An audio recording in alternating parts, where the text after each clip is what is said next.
Hello dear students, welcome to KSM tutorial. आज आम सप्तम श्रेणी गणित प्रकाश बहिर द्वितीय अध्याय पाटी गाणितिक परिप्रकाश विषय आलोचना करबा।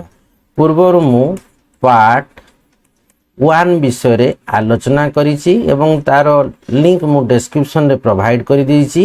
पिला माने वीडियो जदि भलो लागिवो लाइक करिवो एवं सब्सक्राइब करिदबो एवं तुम सांग मानक मध्य शेयर करिदबो। किछि यदि डाउट रहितिबो कमेंट बॉक्स रे जणैबो। देखो चलो आम स्टार्ट करिबा। निम्नलिखित परिप्रकाश गुडी को एला कि लेस देन किंबा ग्रेटर देन किंबा समान चिन्ह व्यवहार करी तुलना करो। जटिल गणना बिना तुमे यह करि पारिबो कि? प्रत्येक क्षेत्र रे तुमरो चिंताधारा व्याख्या करो। तो देखो कहिछि आमे बृहत्तर चिन्ह, क्षुद्रतर चिन्ह किंबा समान चिन्ह देकरी आमे तुलना करबा। बिना गणना करी माने बिना मिसई करी बिना वियोग करी आमे एगुडा को करि पारिबा कि? तो कहिछि देखो ए रे कहिछि देखो 245 युक्त 289 एला कि 246 युक्त 245। देखो एठी फास्ट संख्या दिबा। देखो 245 एटे अछि, एटे 246 अछि। ता माने एठी ये गोटे बड़ अछि कि नाही? एक बेसी अछि ताटू। एठी देखो 289 अछि, एठी 285 अछि। ता माने एटे 250 जदि आमे एठी करिबा ता माने हमर एटे केते बेसी ना 4 बेसी। ता माने ये 4 बेसी अछि काहाठू ना 285 ठू। तो देखो एठी हमर 4 अछि बेसी, एठी गोटे एटे 4 अछि एक्स्ट्रा, एठी गोटे अछि। देखो प्रथम हमर 245 थिला, एठी हमर 246 थिला। ता माने 245 246 बड केते बड ना 1 बेसी। ता माने हमर दक्षिण पार्श्व रे 1 बेसी हला। तापर देखो एठी 285 अछि, एठे किंतु 289 अछि। तो देखो एठी 285 जदि हम एपटे करबा ता माने 285 एठे 289 केते बेसी अछि ना 4 बेसी अछि। देखो एस दक्षिण पार्श्व रे 1 बेसी, एठी 1 अछि एठी 4 बेसी अछि। ता माने एठी हम केते बेसी अछि ना 3 हारी बेसी अछि। ता माने हम चिन्हटा कोहळा हबो ना एई पट अंकटा माने बाम साइड रो जो अंक गुडा अछि 245 युक्त 289 जो संख्या जहा बाहरिबो एताठू बड़ हबो। बुझी हला। तापर देखो बी रे अछि 273 प्लस 145 272 माइनस 144। देखो वियोग अछि माने निहाती ये सानो ये बड़ युक्त, किंतु तुमर एठी कोन करिछि ना ए प्लस चिन्हटा तुमर एठी कोन करिछि ना एटा क्वेश्चन टा भूल अछि प्रिंट मिस्टेक एटा माइनस हबो। बुझी हला कि नै? नहेले कोन हबो वियोग अपेक्षा कोन हबो ना जेहेतु एठी संख्या गुडा को पाखा पाखी अछि युक्तटा निहाती जोग कले निहाती बेसी हबो। न देखि कि तुमे एपटे चिन्ह ना देबो, किंतु एठी कोन होछि ना प्रिंट मिस्टेक अछि। तो 273 माइनस 145 272 माइनस 144। तो देखो एठी केते अछि 272 अछि 1 अछि सॉरी 1 एदा सॉरी एठी ये 272 एठी 273 माने ये 1 बेसी अछि कि नै? और देखो 144 अछि एठे कति 145। ता माने एठे भी 1 से बेसी अछि। तो देखो एठी 200 किंतु एठे 272 रु कोन अछि ना 144 माइनस अछि। तो एठी कोन अछि बेसी तिले कोन हबो ए संख्याटा बेसी अछि 272 273 अछि, किंतु एठी भी देखो 144 जगह एठे 145 अछि। ता माने ए 273 रु 145 जहा बाहरिबो 272 रु माइनस 144 करले ताहा बाहरिबो। तेनु एठे कोन हबो समान चिन्ह हबो। बी सी रे देखो अछि 364 युक्त 587 हला कि आउ 363 युक्त 589। तो देखो एठे 363 अछि एठे 364। ता माने एठी 1 बेसी अछि 363 अपेक्षा। एठे देखो 589 अछि एठी 587 अछि, एठी 2 बेसी अछि। तो देखो एठी 1 बेसी अछि, एठी केते अछि एठे ताठू 1 बेसी थिले कोन हबो एठी 589 अछि एठी 587 2 बेसी अछि। ता माने एई संख्याटा बड़ हबो। बुझी हला। डी रे अछि देखो 124 युक्त 245 एटे अछि 129 युक्त 245। 245 245 समान अछि, किंतु एठे 124 अछि बेले एठे 129 अछि। ता माने केते बेसी अछि 5 बेसी अछि। ता माने एई संख्याटा बेसी बड़ हबो। बुझी हला कि नै? देखो मु जोग जटिल आमे गणना करूनु, आमे जोग भी करूनु किबा वियोग भी करूनु, आमे जानि पारुछि हमर वैल्यू गुडा काहाठू का किए को संख्याटा बाम पार्श्वटा बड़ ना दक्षिण पार्श्वटा बड़ ना समान आमे जानि पारुछि कि नै? तापर देखो डी रे अछि 273 माइनस 77 एटा 274 प्लस 76। तो निहाती जोगटा बेसी हबो ये वियोग अपेक्षा, किंतु एठी तुमरो प्रिंट मिस्टेक अछि। एटे 213 माइनस 77 एटे 214 एटी माइनस चिन्ह हबो माइनस चिन्ह। बुझी हला कि नै? ता माने 214 माइनस 76 प्रिंट मिस्टेक कर देछि है कि तो कोउटा बड़ हम देख 273 रु 77 एटे 214 अच्छी एटी 213 अच्छी तार एटी एक बेसी अच्छी एटी 77 अच्छी एटी 76 अच्छी तो देख ता माने एठी एक बेसी अछि एटे एक बेसी अछि किंतु एठी कोन होछि एक कम थिले कोन होबो एटे कम संख्या रु वियोग होछि ता माने एटे 214 रु 76 वियोग होछि एठी 213 रु 77 वियोग होछि ता माने किए कोउटा हबो तो देखो एठी जदि 213 रु 77 वियोग करले कोन हबो ना ये कोन होछि ना हमर स्थान संख्याटा रु हमर बेसी बड़ संख्याटा वियोग होछि 14 अछि देखो 14 अछि किंतु ये 213 रु 77 वियोग होछि जे संख्याटा वियोग होछि जेटा बड़ का तुलना रे ना दक्षिण पार्श्व रे जो 214 माइनस 76 अछि ता 76 वियोग होछि ये संख्याटा ये बड़ किंतु ताठू कम वियोग होछि किंतु देखो 273 संख्याटा सान किंतु एठी वियोग जेटा होछि जेटा बड़ संख्याटा तेनु ता माने बड़ की हबो बड़ हबो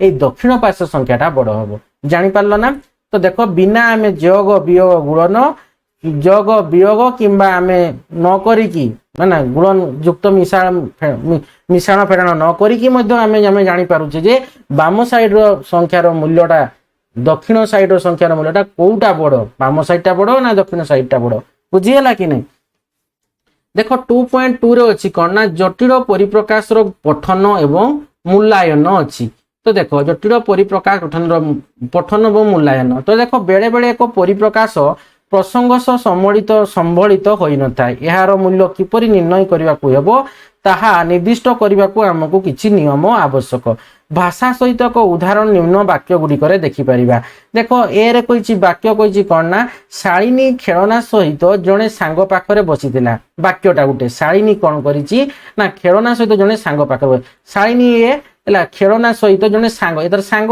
पाखरे बसितिला ता अर्थ कोन ना सांगर खेलना अछि एवं शालिनी तांको पाखरे बसितिला शालिनी कोन करिछि ना खेलना सहित जने सांग पाखरे बसितिला बुझी पारुछ कि नै ता माने शालिनी रो सांगर खेल शालिनी रो सांगर खेलना अछि एवं शालिनी ता पाखरे बसितिला तापर देखो बीर अछि कोन वाक्य शालिनी खेलना सहित जने सांग पाखरे बसितिला ता अर्थ कोन ना शालिनी रो खेलना अछि एवं से गुडी को सह सांग पाखरे बसितिला विराम चिन्ह बिना एही वाक्य को दुईटी भिन्न उपाय व्याख्या करा जाई पारे कमार उपयुक्त व्यवहार वाक्यटी को किपरि बुझिबा को हेबो ताहा निर्दिष्ट करे चलो एक गाणितिक परिप्रकाश संबंध में आलोचना करिबा जहा को एक रु अधिक उपाय रे वर्णना करा जाई परिबो उदाहरण 4 देखो जिबा कोन कहिछि ना महेश खेल पड़िया को 30 टी मार्बल आनीथिला के ना महेश अरुण प्रत्येक बेग रे 4 टी करी 5 टी बेग मार्बल आनीथिला देखो महेश खेल पड़िया को केते आनला ना 30 टी मार्बल आनला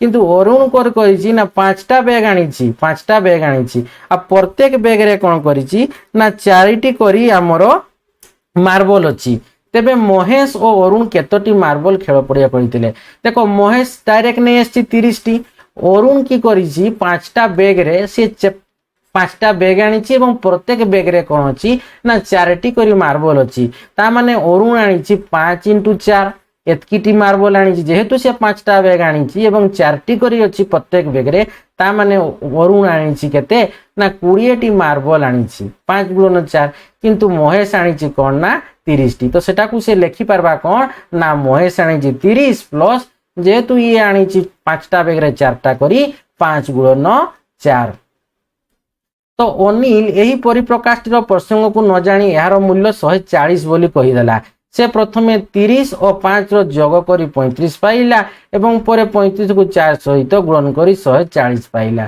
तो ये एटा कोन कहूची ना अनिल एमती करि दैछि सिए कोन कला 20 एमती भूल कला सिए कोन कला ना 30 और 5 जोग करि देला सेमती जोग हुए नहीं प्रथम गुणन हबो तापरे जोग हबो हैला कि 30 और 5 रो जोग करी 5 पाइला तापरे 35 को 4 सहित गुणन करी 140 पाइला महेश एही प्रकाशर मूल्य 50 बोली कहिला प्रथमे से 5 और 4 गुणफल 20 पाइला एवं 20 30 को जोग करी 50 पाइला ता माने महेश ठीक कहिला अनिल कोन करिछि ना बोका होई जैछि बुद्धू निर्बुद्धू बढिया कथा से कहिला बोका टाइप रो कहिदला 140 केमती हबो महेश बुद्धि खटै गिरी से कहिदला हैला कि तुम बढिया बुद्धि खटै देला प्रथमे कोन करला ना गुणन करि देला 4 * 5 तापर जहा बाहिला ताकू सहित 30 बिसै देला से हला महेश अनिल कोन करिछि से 30 * 5 करि देई करी पुनी 4 गुणन करि दउछि ସେମିତି ଭୁଲ କହୁଛି କି ନାଇଁ ଅନିଲ? ଅନିଲ ବୋକାଟା, କିନ୍ତୁ ମହେଶ ଚାଲାକି କରିକିରି କ'ଣ କରିଦେଲା 50 କଲା। ଏହି କ୍ଷେତ୍ରରେ ମହେଶର ହିସାବ ଠିକ, କିନ୍ତୁ ଅନିଲର ହିସାବ ଭୁଲ ହେଲା। କାହିଁକି ନା 30 ପ୍ଲସ୍ 5 ଗୁଣନ 4 ପରିପ୍ରକାଶଟିରେ ପ୍ରଥମେ ଯୋଗ କିମ୍ବା ଗୁଣନ ପ୍ରକ୍ରିୟା ହେବ, ତାହାର ସ୍ପଷ୍ଟ ସୂଚନା ଦିଆଯାଇ ନାହିଁ। ଭାଷାରେ ଉପଜିଥିବା ଦ୍ୱନ୍ଦ୍ୱର ପରିପ୍ରକାଶ ସମାଧାନ ପାଇଁ ଉପଯୁକ୍ତ ବିରାମ ଚିହ୍ନର ବ୍ୟବହାର କରାଯାଉଥିବା ବେଳେ ଗଣିତରେ ଗାଣିତିକ ପରିପ୍ରକାଶରେ ଉପଜିଥିବା ଦ୍ୱନ୍ଦ୍ୱକୁ ଦୂର କରିବା ପାଇଁ ବନ୍ଧନୀ ଏବଂ ପଦଗୁଡ଼ିକରେ ସଂକେତ ବ୍ୟବହାର କରାଯାଏ। ତ ଦେଖ ତାପରେ କହିଛି ପରିପ୍ରକାଶରେ କହିଛି, ଦେଖ ପରିପ୍ରକାଶରେ ବନ୍ଧନୀର ପ୍ରୟୋଗ କହିଛି। ତ ଦେଖ କ'ଣ କହିଛି, 30 ପ୍ଲସ୍ 5 ଗୁଣନ 4 ପରିପ୍ରକାଶଟିରେ ମାର୍ବଲ ସଂଖ୍ୟା ପାଇବା ପାଇଁ ପ୍ରଥମେ 5 ଓ 4ର ଗୁଣଫଳ ନିର୍ଣ୍ଣୟ କରି 30 ସହ ଯୋଗ କରିବା। ଏହି କ୍ରମକୁ ନିମ୍ନଲିଖିତ ଭାବେ ବନ୍ଧନୀର ବ୍ୟବହାର ଦ୍ୱାରା ସୂଚନା।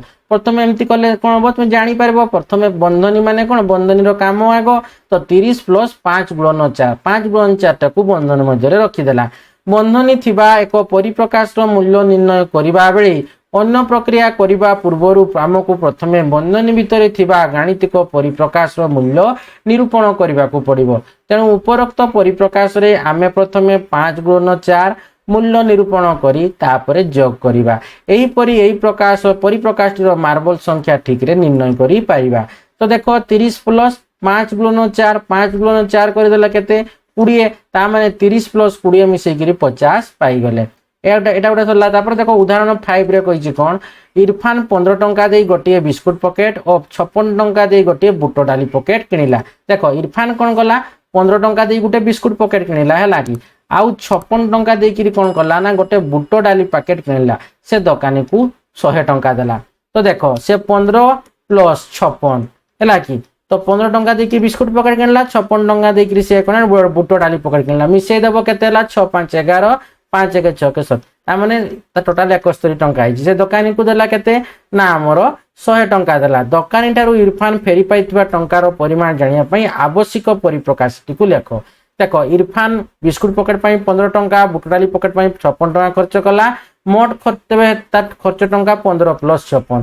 সে দোকানী কু 100 টঙ্কা দেলা। তেণু 100 টঙ্কার মোট দাম বিয়োগ কলে বড়কা টঙ্কা ফেরি পাইবা। তা মানে আমি ইয়ে আমি মিশাইলে কেতে দেইছি না 15 প্লস 56, 15 প্লস 56, তারপরে 100 টঙ্কা দেইছি। আমি 15 প্লস 56 মিশাই দেবা, তারপরে 100 রু বিয়োগ করে দেবা, হেলে সেতকি টঙ্কা সে পাইব। যদি প্রথমে 100 রু 15 বিয়োগ করে 56 যোগ করিবা, আমি 100 পাইবা। সেমতি হবো কি, আমি টোটাল কেতে টঙ্কা সে খরচ করলা না 15 আর 56, তার মানে 15 56 মিশাই দেবা, যাহা বাহারিব আর 100 টঙ্কাটারু সেতকি বিয়োগ করে দেবা। তো সে হইଯିବ ইরফানর বড়কা পয়সা, ଯାହାକି ସମ୍ଭବ ନୁହେଁ କାରଣ ଇରଫାନ 2ଟା ଟଙ୍କାରୁ ଅଧିକ ଅଟେ। ଆମେ ଏହି ପରିସ୍ଥିତିରେ ବନ୍ଧନୀର ବ୍ୟବହାର କରିବା। ଯଦି ତୁମେ ଜାଣିନଥିବ କ'ଣ କରିବ, 100 ରୁ 15 ବିୟୋଗ କରିଦେଇକରି ପୁଣି ଯୁକ୍ତ 56 କରିଦେଇକରି ଦେଇଦେବ ପଇସା। ସେମିତି ହବ କି? ହବ ନାହିଁ। ତ ସେ କ'ଣ କଲା ନା 100 ବିୟୋଗ 15 ପ୍ଲସ୍ 56। ତ ବନ୍ଧନୀ ମଧ୍ୟରେ ଥିବା ଏହିପରି ପ୍ରକାଶଟିକୁ ପ୍ରଥମେ ମୂଲ୍ୟାୟନ କଲେ 71 ହବ। ମିଶାଇ ଦେଲେ 71 ହେଲା। 71 ରୁ 100 ରୁ 71 ବିୟୋଗ କରିବା 29 ହବ। ତା ମାନେ ଇରଫାନ କେତେ ପାଇବ? 29 ଟଙ୍କା ଫେରି ପାଇବ। ଆଉ ଯଦି ତୁମେ ଜାଣିନଥିବ କ'ଣ କରିବ ନା 100 ଟଙ୍କାରୁ ତୁମେ 15 ଟଙ୍କା ବିୟୋଗ କରିଦେବ, ପୁଣି ତାପରେ ଯାହା ବାହାରିବ ସେଥିରେ ପୁଣି 56 ଯୁକ୍ତ କରିଦେବ। ତ ସେମିତିରେ କ'ଣ ହବ, ସେ ବେଶୀ ପଇସା ପାଇଯିବ କି ନାହିଁ? ତ ତେଣୁ ତୁମେ ଯୋଗ ବିୟୋଗ ଠିକ୍ ସେ ଜଣାଇଥିଲେ ଅସୁବିଧାରେ ପଡ଼ିଯିବ। ତ କେତେ ଟଙ୍କା ଇରଫାନ ଫେରି ପାଇଲା ନା 29 ଟଙ୍କା ଫେରି ପାଇଲା। ତାପରେ ଦେଖ ଏଠି କହିଛି ପରିପ୍ରକାଶରେ ପଦ କହିଛି ହେଲା, ପରିପ୍ରକାଶରେ ପଦ। ତ ଦେଖ ଏଠି କହିଛି ମନେକର 30 ପ୍ଲସ୍ 5 ଗୁଣନ 4 ପରିପ୍ରକାଶରେ ବନ୍ଧନୀ ବ୍ୟବହାର କରାଯାଏ। ଏହାର କୌଣସି ଅର୍ଥ ନାହିଁ କି ଯେତେବେଳେ ଏକାଧିକ ଗାଣିତିକ ପ୍ରକ୍ରିୟା ବିଶିଷ୍ଟ ପରିପ୍ରକାଶ ଥାଏ ଏବଂ ବନ୍ଧନୀ ଦ୍ୱାରା କୌଣସି ପ୍ରକ୍ରିୟାର ନିର୍ଦ୍ଦିଷ୍ଟ କ୍ରମ ନଥାଏ, ସେତେବେଳେ ଆମେ ପଦଗୁଡ଼ିକରେ ଥିବା ଗାଣିତିକ ବ୍ୟବହାର ଉପରେ ଗୁରୁତ୍ୱ ଦେଇଥାଉ। ପଦଗୁଡ଼ିକ ଏକ ପରିପ୍ରକାଶର ଅଂଶ ବିଶେଷ ହୋଇଥାଏ, ଯାହାକି ପ୍ଲସ୍ ଚିହ୍ନ ଦ୍ୱାରା ଅଲଗା ହୋଇଥାଏ। ଉଦାହରଣ ସ୍ୱରୂପ 12 ପ୍ଲସ୍ 7 ପଦଦ୍ୱୟ 12 ଗୋଟେ ପଦ ଆଉ 7 ଗୋଟେ ପଦ, ଯାହାକି ନିମ୍ନରେ ଦିଆଯାଇଛି। ତ ଦେଖ 12 ପ୍ଲସ୍ 7 ତାମାନେ 12 ପ୍ଲସ୍ 7।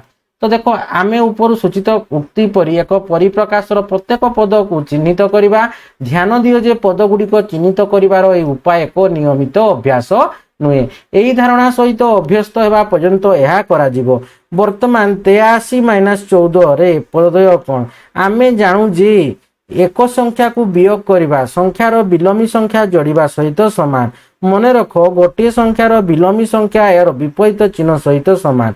उदाहरण स्वरूप 14 विलोमी संख्या -14 तार देख 14 विलोमी संख्या -14 आउ -14 विलोमी संख्या भी केते हेबो सेई 14 ही हेबो। बुझीगला ना। 14 विलोमी संख्या -14 -14 विलोमी संख्या 14 एहीपरि 83 रु 14 को वियोग करवा माने -14 को 83 सह जोग करवा सहित समान। अर्थात देख 83 वियोग 14 ता माने हमें कोन करले 83 युक्त -14 युक्त करदेला माने ए जो चिन्हटा 14 विलोमी संख्या में 14 विलोमी संख्या माने केते -14 पा -14 विलोमी संख्या माने +14। तो 83 रु 14 वियोग करवा जहा आमे 83 वियोग 14 करवा जहा 83 युक्त -14 माने 14 विलोमीटा को करवा माने ताहा। तेणु ये 83 -14 परिप्रकाश पद गुड़िक हूँ 83 एवं -14। तो देख कही विभिन्न उदाहरण नहीं प्रमाण कर जे उपाय वियोग चिन्ह को जोग चिन्ह रे बदलवा द्वारा गाणितिक परिप्रकाश मूल्य रे कौन परिवर्तन हुए ना। तुम्हें बुझाई कहि पारिबो कि देख एक संख्या को वियोग करने अर्थ यार विलोमी सह जोग करने सहित समान हेबार कारण कौन। एक परिप्रकाश समस्त पद गुड़ी को चिन्हट करने समस्त वियोग प्रक्रिया को जोग प्रक्रिया रे रूपांतरित करने को हुए। एठारे केतेक परिप्रकाश और सेमानंकर पद गुड़िकर उदाहरण दिगला। तो देख -18 -3 ता माने हमें कहि पारबा -18 युक्त -3। तो देख -18 -3 माने केते हेबो -21 ता माने -18 आउ -3 युक्त कर देबा। तो जेहेतु एटा कोन माइनस हे जो 6 गुणन 5 + 3 ता माने 6 5 सहित गुणन हम जहाँ बार 3 युक्त हम 6 गुणन 5 + 3। तो देखो आम कही पार 2 - 14 प्लस 4 गुणन 6। तो देखो ये 2 गुटे -10 गुटे संख्या 4 गुणन 6 गुटे संख्या। तो देखो तो ये देख देला तो 6 गुणन 5 4 गुणन 6 पद गुड़िक एकक पद अटंती कारण से ही संख्या द्वय मध्य कौन युक्त चिन्ह नहीं प्लस चिन्ह नहीं। निम्न सारणी रे केतेक परिप्रकाश दत्त अछि सारणी को पूर्ण कर। तो देखो एठे केते देइछि। तो देखो 13 - 2 + 6 13 गुटे नेला हैला आ -2 गुटे नेला +6 गुटे नेला ता माने पद समूह 13 - 2 6। तो 5 + 6 गुणन 3 5 गुटे नेला 6 गुणन 3। तो एटे पद समूह केते हैला। तो देखो 5 हैला गोटे गला। तो आउ कोन अछि पद। तो देखो एठी 6 गुटे अछि हैला कि। तो देखो 6 गुणन 3 ता माने एटे पद किए किए अछि 5 गुटे अछि तापरे हमर केते अछि एठी 6 गुटे अछि आउ 3 गुटे अछि। तो देखो एठी 6 गुणन 3 माने केते एठी 18 एटा 5 हैला तापरे एठी हम कहबा 4 गुटे अछि 15 गुटे अछि हैला कि आ गुटे -9। तो एठी केते हेबो 4 हेबो 15 हेबो आउ -9 हेबो। तो एठी देखो अछि केते 23 गुटे अछि कोन अछि 23 अछि हैला तापर एठे -2 अछि सॉरी -2 गुणन 4 हेबो हैला कि एठे 16 गुटे हेबो। देखो एठे केते हेबो पदना -2 गुणन 4 -2 गुणन 4 हेबो हैला आ एठे केते हेबो 16 हेबो। ता माने देखो एठी 23 गुटे हेबो तापर -2 हैला पद आ समूह किए किए अछि ना -2 गुणन 4 जोटा अछि हैला कि सी गुटे हेबो बा -2 कर देबो सॉरी 4 गुटे कर देबो हैला आ गुटे कोन कर देबो 16 कर देबो। तापर देखो अछि केते 28 गोटे हेबो 28 हैला कि आ गोटे हेबो 19 आ गोटे हेबो -8। तो एटे लिखि देबो कते 28 गुटे 19 गुटे आउ -8 हेबो। तो देखो एठी जो लिखि छी -2 गुणन 4 टा गोटे करबो हैला कि। तो -2 गुणन 4 जहां एठी पद समूह के के अछि -2 अछि 4 अछि ले गुणन सेटा करि छी। तापर देखो एठी हम जो रहला 6 गुणन 3 ता माने एठी 6 गोटे अछि 3 गोटे अछि 6 3 18 हैला कि। तो देखो वर्तमान आम देखा गाणितिक परिप्रकाश मूल्य निर्धारण निमंते किपरि पद गुड़िकर व्यवहार गाणितिक प्रतिक्रियार क्रम स्थिर करिथाय। आमे केवल जोग संबंधी परिप्रकाश गुड़िकर आलोचना करिबा। वियोग गुड़िक जोगरे परिवर्तन करिबा। जोग करिबा को थिबा पद गुड़िकर कर्मर परिवर्तन करी जोग कले भिन्न भिन्न मूल्य मिलिथाय कि। देखो क्रमर परिवर्तन एकत्रीकरण केवल दुईटी पद थिबा एक सरल परिप्रकाश को विचार को नेबा। उदाहरण देखो 6 रे अछि।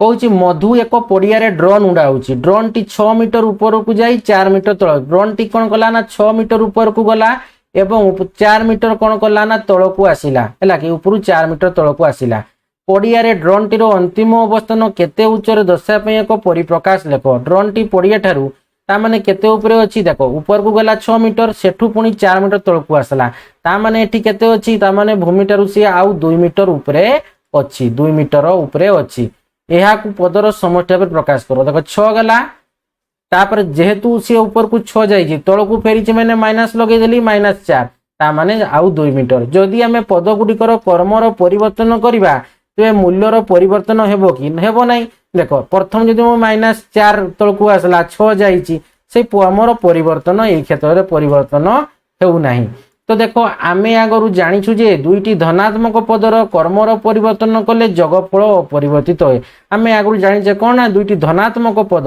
माने 4 + 6 कले केते 10 किंबा 6 + 4 कले भी सही 10 ता माने धनात्मक पदर जितेबाला आम जग करुचे क्रम गुड़ाक अदल बदल करी जगफलटा अपरिवर्तित रोचे तो देख कही यही धारणा ऋणात्मक संख्या थिबा पद गुड़िक प्रযোज्य कि आउ किसी परिप्रकाश नियो परीक्षा कर देख मु -8 + 4 नेबी तो केते हेबो -4 हेबो कि नहीं जदि 4 वियोग -8 नेबी है युक्त -8 नेबी तो केते हेबो एठी करले भी 4 युक्त -8 जहाँ 4 युक्त -8 माने -8 तो से केते हेबो से -4 ही हेबो कि नहीं -8 जो 4 जहाँ 4 युक्त -8 केते हेबो से आमर -4 तो परिवर्तन किछि हो नहीं तो संख्या कार्ड व्यवहार करी एपरी कहीं होउची बुझाई पारिबो कि तो देखो एठी कहिछि तेणु दुईटी पद थिबा परिप्रकाश रे पद गुडी को अदल बदल बा कर्म परिवर्तन करी लेखिले मूल्यर परिवर्तन घटे नहीं पद 1 पद 2 युक्त कले पद 2 पद 1 माने ये जो संख्याटा नेबा ता सहित माने को 4 नेले 4 6 टे कोन आला बा आमर 6 युक्त 4 एका कथा कि नहीं तो वर्तमान तीनोटी पद परिप्रकाश -7 + 10 -11 तो भिन्न भिन्न क्रम रे लेखिबा तो एटे केते हेबो तो देखो -7 युक्त 10 युक्त -11 प्रथम दुईटी पद को जोग करिबा तो केते आसबो एठी 3 युक्त -11 हैला कि 3 युक्त 11 तो केते आसला एठी ना आमर -8 आसला ठीक जकर जगफल को तृतीय पद सह जोग करिबा हैला कि तापर देखो एठी कोन कोइ शेष दुईटी पद को जोग करी जगफल को प्रथम तापर एठी -10 आउ -10 युक्त -11 -1 आउ -7 तो केते आसला -8 तो से एका आसुची कि नहीं -8 से एका आसुची तो देखो तुम्हें कौन देखिले ना उभय क्षेत्र में जोगफल समान आसुची तो पुनश्च आम जानू जे धनात्मक संख्या गुडी को जोग करिबा बेले सेमानंकु एकत्रीकरण करी उपयुक्त जेकोसी पद्धति रे जोग कले जोगफल समान हुए यही धारणा ऋणात्मक संख्या थिबा पद गुडी एका होची आउ किछि परिप्रकाश नियो सब गुडा परिप्रकाश नेले मध्य कौन हम ना समान आसबो से प्रथम द्वितीय सहित जोग कर तृतीय सहित जोग करब कि प्रथम युक्त द्वितीय तृतीय मिसई कर प्रथम सहित जोग कले भी से समान आसुची षष्ठ श्रेणी पाठ्यपुस्तक पूर्ण संख्या टोकेन मॉडल व्यवहार करिया किपरि घटुची तुमे बुझाई पारिबो कि अतएव एक परिप्रकाश रे थिबा पद गुडी को एकत्रीकरण करी निम्नलिखित जेकोसी पद्धति रे समाधान कले प्रत्येक क्षेत्र रे मान अपरिवर्तित रहिबो तो एठू आमे कोन जानिले ना एक परिप्रकाश रे थिबा पद गुडी को एकत्रीकरण करी निम्नलिखित जेकोसी पद्धति रे समाधान करबा तबे प्रत्येक क्षेत्र रे मानटा कोन कहूची सेही समान रहूची तो देखो पद 1 पद 2 पद 3 जहा आमे प्रथम दुईटा पद को मिसेई करी जहा बारिबो ताकू तृतीय पद सहित जोग करबो जहा बारिबो मूल्यटा आमे प्रथम पद को फास्ट प्रथम पद रखी देबो तापर पद 2 एवं पद 3 को मिसेई करी प्रथम पद सहित मिसेई करी जो संख्याटा बारिबो तार मूल्य भी कोन हबो समान आसबो तेणु -7 युक्त 10 युक्त -11 परिप्रकाश को पुनर्बार विचार करो जेते बेले आमे क्रम परिवर्तन करी -7 एवं -11 को प्रथमे जोग करिबा एवं तापर जोगफल को 10 सह जोग करिबा उत्तर कोन हबो आमे पूर्व परि समान राशि पाइबो कि तो आमे देखिलु जे कोनोसी क्रम रे -7 युक्त 10 युक्त -11 ପରିପ୍ରକାଶର ପଦ ଗୁଡ଼ିକୁ ଯୋଗ କଲେ ଯୋଗଫଳ କ'ଣ ହେଉଛି -8 ଆସୁଛି। ବାମ ପାର୍ଶ୍ୱରେ ବି -8 ହେଉଛି। ପ୍ରଥମ ଦୁଇଟାକୁ ଯୋଗ କରି ତୃତୀୟ ସହ ଯୋଗ କଲେ -8 ଆସୁଛି। ଏବଂ ଆମେ ଏଠି କ'ଣ କଲେ ନା ଦ୍ୱିତୀୟ ଏବଂ ତୃତୀୟଟାକୁ ଯୋଗ କରି ପ୍ରଥମ ଯୋଗ କଲେ ବି ସେ -8 ଆସୁଛି ହେଲା କି। ତାପରେ ଦେଖ କହିଛି ଯେକୌଣସି କ୍ରମରେ ଏକ ପରିପ୍ରକାଶର ପଦ ଗୁଡ଼ିକୁ ଯୋଗ କଲେ ସମାନ ମୂଲ୍ୟ ମିଳିଥାଏ କି? ମିଳୁଛି। ଆଉ କିଛି ପରିପ୍ରକାଶ ନିୟମ ପରୀକ୍ଷା କର। 3ରୁ ଅଧିକ ପଦ ବିଶିଷ୍ଟ ପରିପ୍ରକାଶ ନେଇ ପରୀକ୍ଷା ଆମେ କଲେ ଏଇଟା 3 ନେଇକିରି ସଂଖ୍ୟା କାର୍ଡର ବ୍ୟବହାର କରି ଏପରି କାହିଁ ଗୋଟେ ତୁମେ ବୁଝାଇ ପାରିବ କି? ତ ଦେଖ କହିଛି ଅତଏବ ଯେକୌଣସି କ୍ରମରେ ପଦମାନଙ୍କର ଯୋଗ ସବୁବେଳେ ସମାନ ମୂଲ୍ୟ ହୋଇଥାଏ। ତେଣୁ ଏଠି ଯୋଗ କ୍ଷେତ୍ରରେ କ'ଣ ହେଉଛି ନା ସମାନ ମୂଲ୍ୟ ଦେଇଥାଏ। ତେଣୁ କେବଳ ଯୋଗ ଥିବା ଏକ ପରିପ୍ରକାଶରେ ପଦ ଗୁଡ଼ିକ ଯେଉଁ କ୍ରମରେ ଯୋଗ କଲେ ମଧ୍ୟ ପ୍ରତ୍ୟେକ କ୍ଷେତ୍ରରେ ମୂଲ୍ୟ ସମାନ ହୋଇଥାଏ। ବର୍ତ୍ତମାନ ବିନା ବନ୍ଧନରେ ଥିବା ଏକ ପରିପ୍ରକାଶ ବିଚାରକୁ ନେବା ଯେଉଁଥିରେ ଗୁଣନ ଭାଗ କ୍ରିୟା ଥିବ। ପ୍ରଥମେ ପଦ ଗୁଡ଼ିକର ମୂଲ୍ୟ ନିର୍ଣ୍ଣୟ କରି ଏହିପରି ପରିପ୍ରକାଶ ଗୁଡ଼ିକର ମାନ ନିର୍ଣ୍ଣୟ କରାଯାଏ। ଏଥିରେ ପ୍ରତ୍ୟେକ ପଦର ମୂଲ୍ୟ ନିର୍ଣ୍ଣୟ କରାଯିବା ପରେ ସେଗୁଡ଼ିକୁ ଯୋଗ କରାଯାଏ। ଉଦାହରଣ ସ୍ୱରୂପ ଦେଖ 30 + 5 ଗୁଣନ 4 ପରିପ୍ରକାଶଟିକୁ ନିମ୍ନ ମତେ ମୂଲ୍ୟ ନିର୍ଣ୍ଣୟ କରାଯାଇପାରିବ। ଦେଖ 30 + 5 ଗୁଣନ 4 ତ ଆମେ ଏଠି 30 30 + 5 ଗୁଣନ 4 କରିଦେବା ତ 30 + 20 ମାନେ 50 ହେଇଗଲା। ଠିକ୍ ସେପରି 5 ଗୁଣନ 3 + 2 ଯୁକ୍ତ 7 ଗୁଣନ 8 + 3 ପରିପ୍ରକାଶକୁ ନିମ୍ନ ମତେ ମୂଲ୍ୟ ନିର୍ଣ୍ଣୟ କରାଯାଇପାରେ। ତ 5 ଗୁଣନ 3 + 2 + 7 ଗୁଣନ 8 + 3 ତ ଦେଖ ଏଠି 5 ଗୁଣନ 3 + 2 ହେଲା କି +7 ଗୁଣନ 8 କରିଦେଲା ପୁଣି କ'ଣ କଲା ନା 3 କଲା। ତ ଯେଉଁଠାରେ ପ୍ରଥମେ 3 + 2 ର ମୂଲ୍ୟ ନିର୍ଣ୍ଣୟ କରି ଯୋଗଫଳକୁ 5 ଦ୍ୱାରା ଗୁଣ ତ ଏଠି ଆମେ କ'ଣ କଲେ 3 + 2 କେତେ 5 5 ଗୁଣନ 5 ମାନେ କେତେ ଆସିଲା ଏଠି 25 ଆସିଲା 25 ପ୍ଲସ୍ ଏଠି କ'ଣ ହେଲା ନା ଆମେ 7 ଗୁଣନ 8 + 3 8 + 3 ହେଲା କି। ତ ଏଠି ଦେଖ କ'ଣ କରିଛି ନା ଯୋଉ 5 ଦ୍ୱାରା ଗୁଣନ କରାଗଲା ତ 25 ହେଲା 7 ଗୁଣନ 8 ପ୍ରକାଶରେ ଗୁଣଫଳ 56 7 ଗୁଣନ 8 କଲା କେତେ ହେଲା 56 56 + 3 ମାନେ ଏଠି କେତେ ଆସୁଛି ତା ମାନେ 25 56 ଆଉ 3 ମିଶିକରି 84 ଏହିପରି ଭାବରେ ସରଳୀକରଣ କରାଗଲା। ତ ଦେଖ କଲା 5 + 3 + 2 ମାନେ ଏଠି ଆସିଲା କେତେ 5 ଗୁଣନ 5 କରିଦେଲା 7 କୁ ଗୁଣନ 8 ସେତ ନେଲା 7 କେତେ 56 ତ ଏଠି କେତେ ବାହାରିଥିଲା 25 ତା ମାନେ 25 + 56 + 3 ମିଶେଇକିରି 84 ଆସିଗଲା। ତ କହିଛି ଦେଖ ମନସା ସଂଖ୍ୟା ଗୁଡ଼ିକର ଏକ ଲମ୍ବା ତାଲିକା ଯୋଗ କରୁଛି। ସେଗୁଡ଼ିକୁ ଯୋଗ କରିବାକୁ ତାକୁ 5 ମିନିଟ୍ ସମୟ ଲାଗିଲା ଏବଂ ସେ 11,749 ଉତ୍ତର ପାଇଲା।